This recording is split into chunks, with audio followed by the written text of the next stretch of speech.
Welcome to Riverside Insight's Gifted Coordinator Toolkit on GT and Emerging Bilingual. I'm Monica Simons. You are here. Welcome to the video overview of this module. Let's start with the why. We know in the world of gifted, conversations have been held for decades on how to have a better, equitable identification practice. But we know we are still under-identifying some student groups, including emerging bilingual students, for gifted and talented programming. It's imperative that we ensure these students receive the instructional strategies to help them grow. The instructional implications include improving equitable identification, which should then increase achievement for all culturally, linguistically, and economically diverse students. So let's dive into the guiding questions. First, we need an understanding of what is provided for emerging bilingual students. What is our current service model? Take a look at your entire multilingual department and all of the services that they provide. Do not focus just on ESL. Ensure that you understand what testing is required and how students are determined to have needs for language acquisition. Is there a leveling system so that students with a higher need receive more intensive treatment? What research stands behind what they are providing? And what professional learning is already offered to help teachers support emerging bilingual students, including teachers who provide gifted or advanced learning services? Now that you have an understanding about the emerging bilingual department, what service model do you have for gifted emerging bilingual students? Is it a one-size-fits-all so that any student who qualifies for services receives the same treatment?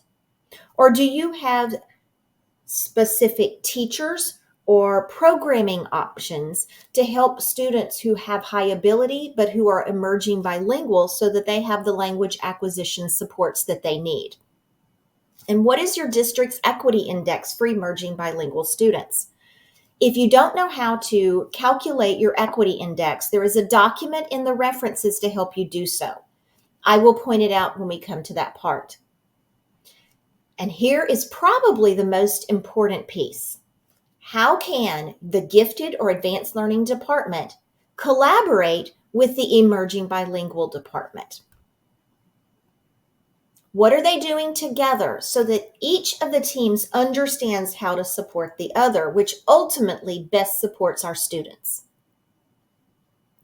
Identify your success metrics so you know how close you have come to achieving your goal or exceeding it. It also will help you recalibrate at the end of the year and set your goal for the following year.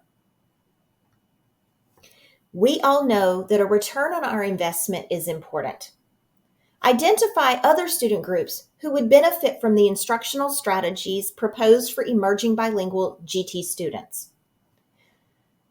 Many in education have said, good teaching is just good teaching, and that applies here. Solid instructional strategies, such as using the depth and complexity icons, are good for all students, and they provide natural differentiation.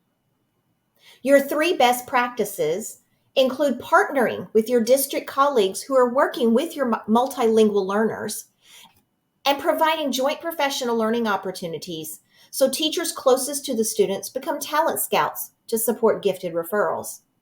And finally, consider using a sheltered instruction such as defined by Stephen Kreischen as an approach using second language acquisition strategies, coupled with depth and complexity. As you can see, there are many resources to get you started. The reference that I want you to look at for your GT Equity Index is third from the bottom, and it begins with Texas Education Agency.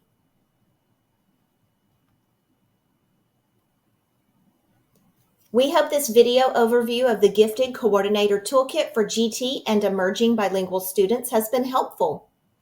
Let's continue the conversation and learn together.